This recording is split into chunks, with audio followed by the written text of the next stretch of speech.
আজ বানিয়েছি অনুষ্ঠান বাড়ির মতো দুধ শুক্তো। খেতে কিন্তু খুব সুন্দর হয়েছিল। আমি এখানে আগে থেকেই সবজিগুলো কেটে নিয়েছি আলু, রাঙা আলু, সজনে ডাঁটা, শিম, কাঁচকলা আর নিয়ে নিচ্ছি উচ্ছে।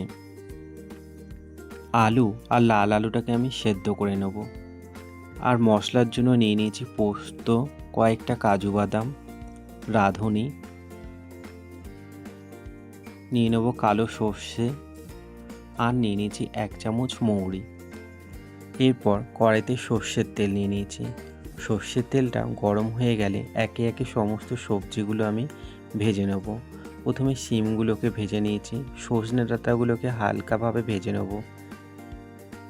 এরপর বেগুনগুলোকে আমি লাল করে ভেজে নেব। এরপর বড়িগুলোকেও ভেজে নিয়েছি।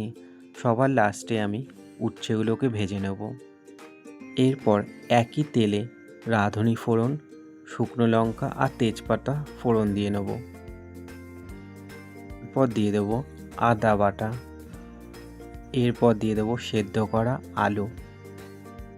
আলুটা আদার সাথে ভালো করে কষিয়ে নেব। এরপর দিয়ে দেবো বেটে রাখা মশলাটাও ভালো করে কষিয়ে নেব। এরপর একে একে ভেজে রাখা সমস্ত সবজিগুলোকে আমি মশলার সাথে কষিয়ে নেব। এরপর দিয়ে দেবো স্বাদ মতো নুন আর দিয়ে দেবো দুধ। এরপর দিয়ে দেবো স্বাদ মতো চিনি। ফুটতে শুরু করলে এরপর দিয়ে দেবো ভেজে রাখা বড়িগুলোকে। নামানোর সময় দিয়ে দেবো বাটার। রেডি আমাদের শুক্তো।